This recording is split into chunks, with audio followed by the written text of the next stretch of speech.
Assalamualaikum warahmatullahi wabarakatuh. Pada yang terhormat, Ibu Apoteker Nia Yuniar Pam, selaku dosen pengampu mata kuliah Sistem Penghantaran Obat.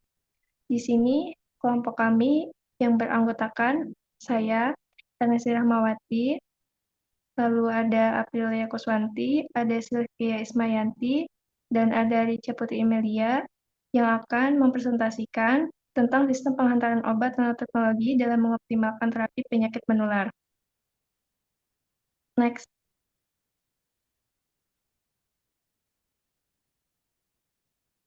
Yang pertama akan dibacakan oleh saya sendiri. Mengapa nanoteknologi penting? Yang pertama ada penargetan spesifik. Nanopartikel dapat dirancang untuk menargetkan sel-sel tertentu, memungkinkan penghantaran obat secara langsung ke lokasi yang membutuhkan, mengurangi efek samping dan meningkatkan efektivitas terapi. Yang kedua adalah peningkatan bioavailabilitas. Sistem nanopartikel membantu obat mencapai sel target dengan lebih efektif, meningkatkan konsentrasi obat di tempat yang dibutuhkan dan meningkatkan efek farmakologis. Lalu yang selanjutnya ada pengurangan toksisitas. Nanopartikel dapat mengurangi efek samping obat pada jaringan sehat.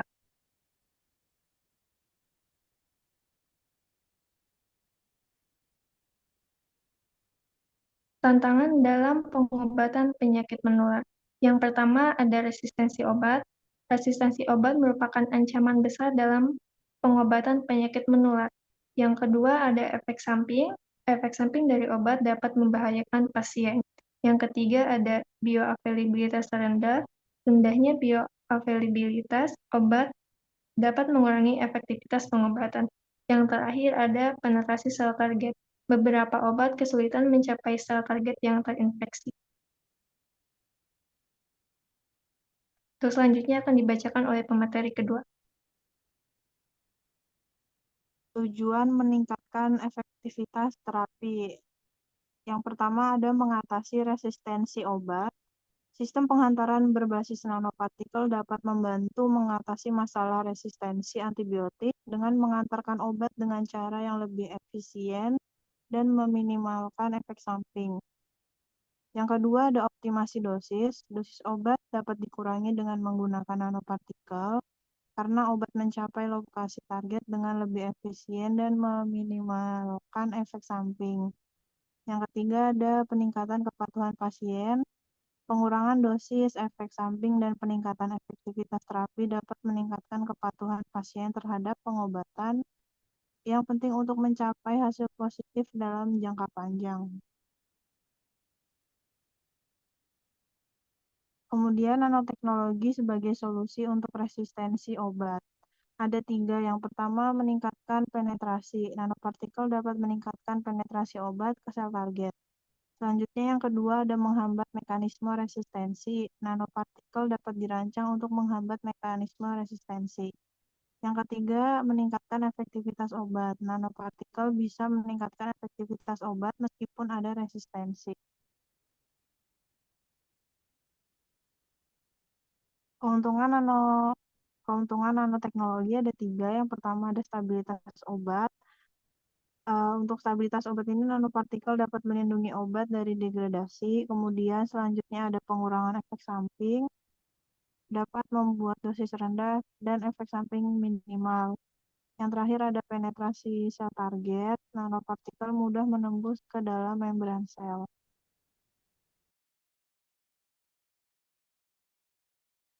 Yang selanjutnya akan dibacakan oleh pemateri ketiga.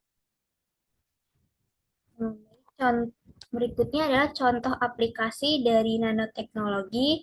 Berdasarkan penelitian Ranghar pada tahun 2014 itu menunjukkan nanopartikel dapat digunakan sebagai pendekatan inovatif untuk melawan infeksi yang disebabkan oleh resistensi antibiotik. Lalu yang kedua, pada penelitian oleh Chauhan pada tahun 2020, itu membahas pengembangan nanokarier sebagai penghantaran obat dan vaksin yang lebih efektif dan tepat sasaran. Kemudian pada tahun 2022, penelitian oleh Fahedivart dan Chakravarti menunjukkan bahwa peran nanoteknologi ini bisa memanajemen COVID-19 melalui diagnosis cepat dan pengobatan yang efektif. Selanjutnya, penelitian oleh Boulware pada tahun 2023 menunjukkan bahwa lipid nanokristal oral amphotericin B itu sebanding dengan metode intravena dalam membersihkan jamur Cryptococcus dari cairan cerebrospinal. Lalu ada pengembangan dan tantangan nanoteknologi. Yang pertama itu ada penelitian awal, pengembangan nanopartikel untuk penghantaran obat. Yang kedua, pengujian klinis, itu melakukan pemastian keamanan dan efektivitas pada manusia. Lalu yang terakhir, produksi massal dengan skalabilitas dan aksesibilitas untuk pengobatan. Pengembangan nanoteknologi. Nanopartikel itu adalah berbagai jenis nanopartikel itu ada liposom, dendrimer, dan nanopartikel polimer yang terus dikembangkan untuk meningkatkan efektivitas pengobatan dan meminimalkan efek samping. Selanjutnya, sistem penghantaran berbasis nanopartikel ini harus dievaluasi dan disempurnakan untuk mencapai hasil terapi yang optimal. Selanjutnya, pengembangan biomaterial baru yang memiliki sifat biodegradabilitas, biokompatibilitas, dan bioaktivitas yang baik itu terus berlanjut untuk memastikan keamanan dan efektivitas terapi. Yang selanjutnya akan dibacakan oleh pemateri keempat. Tantangan dan masa depan nanoteknologi. Yang pertama ada efektivitas jangka panjang. Penelitian lebih lanjut diperlukan untuk menilai efektivitas jangka panjang dari terapi berbasis nanopartikel dan memahami potensi efek samping. Yang kedua ada biaya produksi. Produksi nanopartikel dengan skala besar dapat menimbulkan tantangan dalam hal biaya yang perlu dipertimbangkan untuk aksesibilitas terapi yang luas. Yang ketiga ada regulasi. Pengembangan regulasi dan pedoman yang jelas untuk terapi berbasis nanopartikel diperlukan untuk memastikan keamanan dan efektivitas pengobatan. Kesimpulan, nanoteknologi khususnya sistem nanopartikel menjanjikan pendekatan inovatif untuk mengatasi penyakit menular. Sistem ini dapat meningkatkan efektivitas terapi, mengurangi dosis obat, dan mengatasi masalah resistensi antibiotik. Namun, penelitian dan pengembangan terus-menerus diperlukan untuk memastikan keamanan, efektivitas jangka panjang, dan aksesibilitas terapi berbasis nanopartikel yang luas.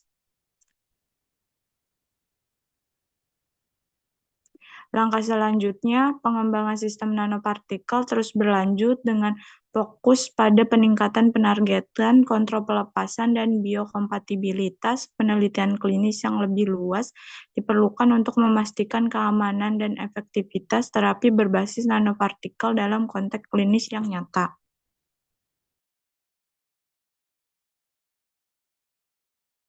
Mungkin itu saja yang bisa kelompok kami sampaikan. Semoga bermanfaat dan bisa dipahami.